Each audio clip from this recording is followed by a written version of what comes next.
Fala galera, chegando com as primeiras informações do Cruzeiro. Vamos lá pessoal, antes aquele pedido sempre importante para você deixar o like, hein? É só clicar aí no joinha, você vai curtir o vídeo. Você que ainda não é inscrito aqui na Samuca TV, faça a inscrição. Na sequência, ative o sininho para não perder nenhum conteúdo. Vamos juntos com as primeiras do dia. Ontem nós estávamos na transmissão, o Cruzeiro conseguiu a classificação, quem merece seu destaque individual, e a gente vai ouvir o Mister já já, assim como Cássio, o homem que salvou.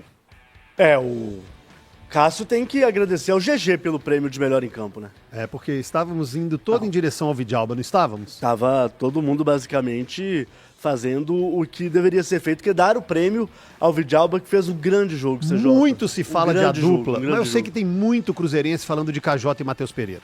Assim, eu tô falando durante o ano, tá? Sim. Durante as partidas. Fazem gols, aparecem mais e isso. tal. sem Mas dúvida. esquecemos de enaltecer a dupla de zaga do Cruzeiro que faz uma temporada espetacular. Tem um dado importante que o Cruzeiro tem, no século, a melhor sequência de clean sheets. Já expliquei o que é clean sheet aqui, Mas né? não custa explicar de novo. Eu já esqueci. É quando você... Não, você sabe porque você jogou em Portugal, inclusive.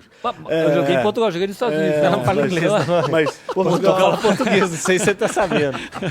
já jogou com muitos gringos, Rafael Miranda. então vai. Eu tô ajeitando meu cabelo aqui, tá?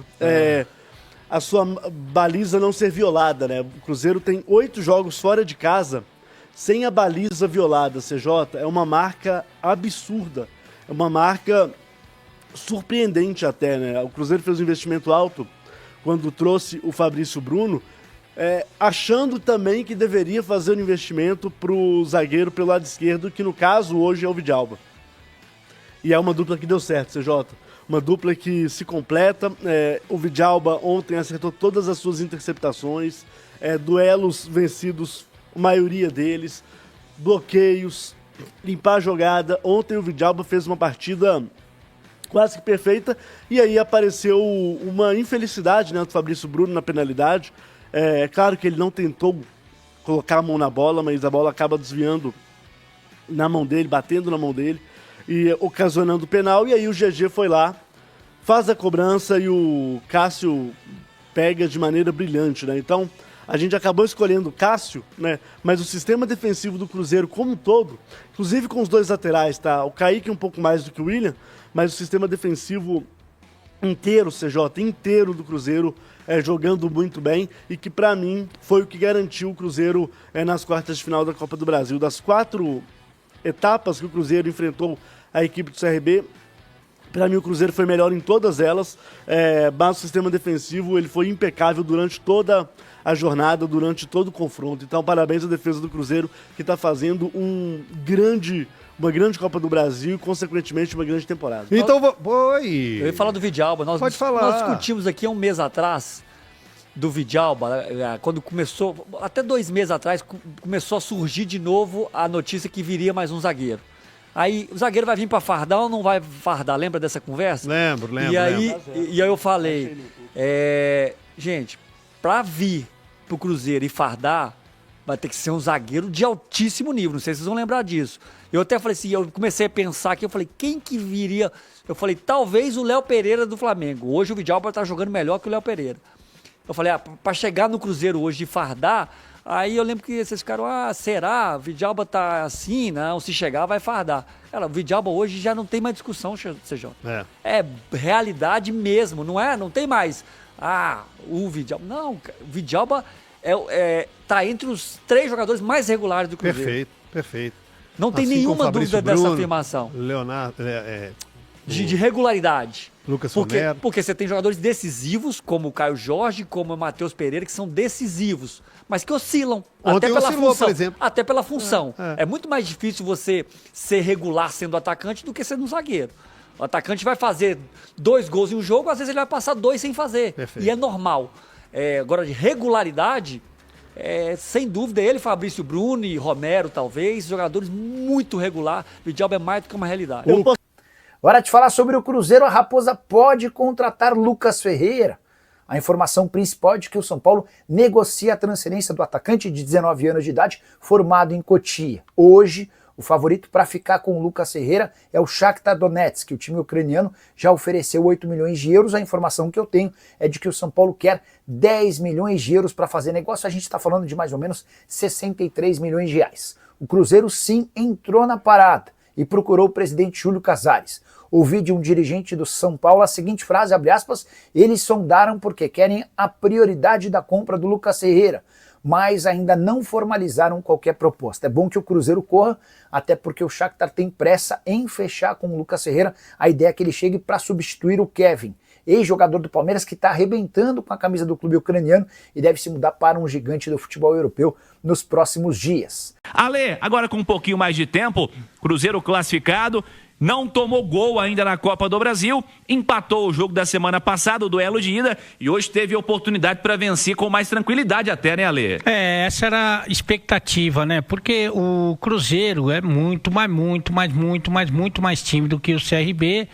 E aí, não vou nem ficar falando de salário, de investimento, vou falar da campanha de um time que está brigando pelo título no Campeonato Brasileiro da Série A e o outro time que está brigando pela permanência na Série B, né? Porque é um time que está próximo da zona do rebaixamento, não vive um bom momento, a gente falou sobre isso, só uma vitória nos últimos 8 jogos da segunda divisão e que realmente veio com um gás extra, né? Depois do empate no Mineirão, em que a gente comentou muito a respeito das escolhas do Léo Jardim. Quando você fala de mata-mata, você tem que considerar toda a construção, né, dos 2 jogos.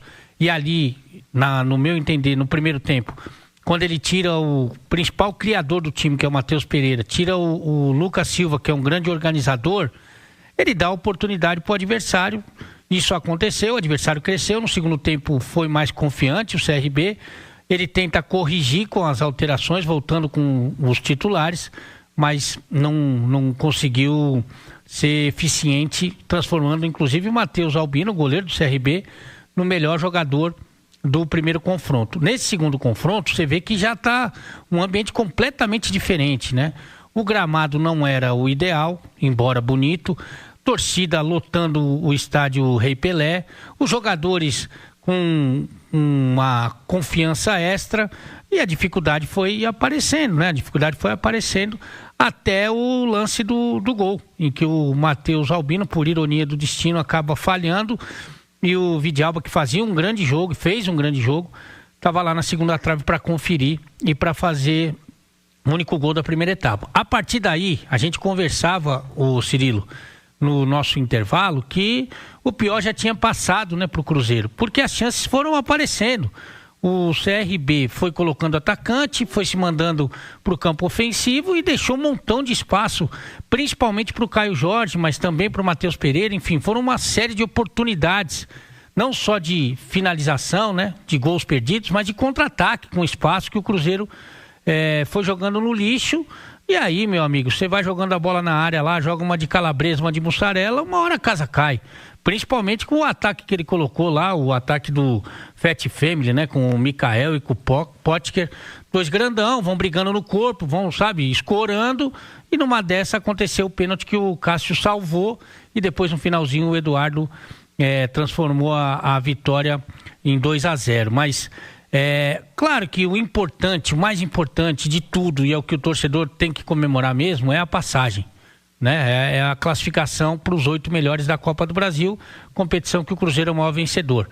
Mas tem alguns pontos que você pode citar.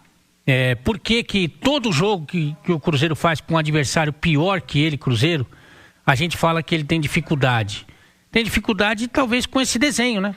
Talvez se ele abrir mão do desenho em algum momento contra um adversário menos poderoso, ele pode ter mais criatividade, mais qualidade, né? Outra coisa, o Cirilo, que também já foi muito comentado aqui e pelo jeito, poxa, ele não pensa muito em mudar, salvo raríssimas exceções. Ele fez a primeira alteração, que foi a do Marquinhos, tudo bem, faltava 20 minutos. Ele coloca o Eduardo e o Gabigol aos 88, faltando 2 minutos para acabar o tempo regulamentar. O Mateuzinho, que, muito time queria ter o Mateuzinho, não vou falar todos, mas muito, ele colocou aos 93. Já tinha acabado o tempo regulamentar. ele não colocou um zagueiro tendo que marcar esse pessoal da pesada aí que eu citei, do Mikael, do Pote, que ele podia colocar um zagueiro para reforçar esse jogo aéreo que o Cruzeiro sofreu até o final. Então, assim, das duas uma, alguém tem que conversar com ele, os Pedrinho tem que falar com ele, o Léo Jardim é maravilhoso, sensacional, espetacular, incrível, o grande responsável por o Cruzeiro estar onde ele está agora, brigando pelo título do Campeonato Brasileiro, entre os 8 melhores da Copa do Brasil, mas falar, meu filho, deixa eu te falar uma coisa, você não confia no teu elenco, você não quer, se esses caras não servem de jeito nenhum, vamos trabalhar para qualificar mais o elenco. Agora, não dá para colocar o cara faltando 2 minutos, não dá para colocar o cara depois que acabou o jogo, tempo regulamentar, não dá para fazer isso todo jogo, até por um elenco desgastado que ele mesmo falou que tá. Outra coisa, o que vai se fazer com o Wallace? Hoje o Romero sentiu uma lesão e o Romero não cansa, não machuca, não joga mal. O Romero é um monstro. Mas o Romero machucou, ele aqueceu o Eduardo. O time estava ganhando de 1-0 fora de casa, jogo da Copa do Brasil. O que vai fazer com o Wallace, meu amigo?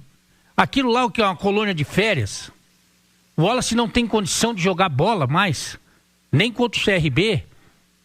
Então, acho que são pontos que você pode conversar numa boa. Claro que comemorando, conversar tomando uma, porque a classificação veio, a campanha na temporada é excepcional, maravilhosa, espetacular, Campeonato Brasileiro de referência mesmo, mas eu acho que você pode conversar sobre esses pontos, sim, com o torcedor que tem mais discernimento. Outros já estão me xingando e eu vou fazer isso também para entrar no clima, tá bom? Se xingue também, por favor, Ale Oliveira.